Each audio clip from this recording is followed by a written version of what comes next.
కావచ్చు, లేదంటే ఫిలిమ్స్. ఇక్కడికి వచ్చిన తర్వాత ఇట్లాంటి ఆరోపణలు ఎక్కువగా వస్తూ ఉన్నాయి. అక్కడి వరకు బాగానే ఉంటుంది వాళ్ళ జర్నీ అంతా కూడా, ఏదైతే చిన్న చిన్న కంటెంట్లు తీసుకొని వీడియోలు చేయడం కావచ్చు, లేదంటే దానికి సంబంధించినటువంటి అన్ని యూట్యూబ్లో అప్లోడ్లు చేసుకోవడం, ఇవన్నీ అక్కడి నుంచి బాగానే ఉంది. ఇక్కడికి రాగానే ఎందుకు ఇట్లా జరుగుతోంది అంటే ఏం చెప్తారు?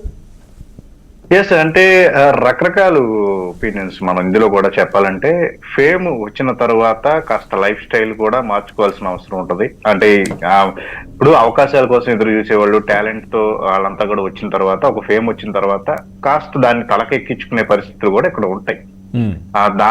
దాన్ని కొంచెం బ్యాలెన్స్ చేసుకుంటా మనం ఫస్ట్ లో ఎలా ఉన్నాము, మనం గతంలో కూడా చాలా సార్లు మెగాస్టార్ చిరంజీవి గారు ఇదే విషయాన్ని ప్రస్తావించారు. ఇండస్ట్రీలోకి వచ్చినప్పుడు మనం ఎలా ఉన్నామో ఇప్పుడు కూడా ఫస్ట్ సినిమా కోసం మన అవకాశం ఎలా పొందామనే దాన్ని మైండ్ లో పెట్టుకుని ప్రవర్తించాల్సిన అవసరం ఉంటుంది.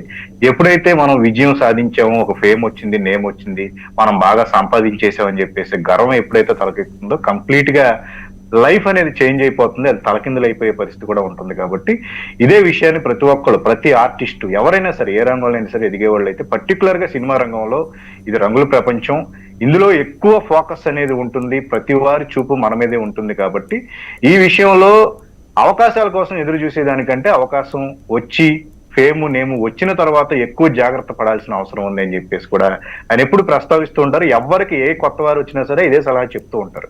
అంత ఎక్స్పీరియన్స్ తో ఆయన చెప్పారు అంటే కనుక కంప్లీట్ గా దాన్ని బుర్రలో ఉంచుకుని ప్రతి ఒక్కరు పాటించాల్సిన అవసరం ఉంటుంది. అయితే కొంతమంది చిన్న వయసులో రావటము, వాళ్ళకి సరైన మెంటార్ అనేది లేకపోవటము, అవగాహన అనేది లేకపోవటము, విచ్చలవిడిగా ఎక్కువ అంటే ఒకేసారి ఎక్కువ డబ్బు, నేము, ఫేము, క్రేజ్ ఇదంతా వచ్చిన తర్వాత ఇంక మనకు తిరుగులేదు అనే ధోరణితో ఉంటూ కూడా కొన్ని తప్పులు చేసే అవకాశం ఉంటుంది.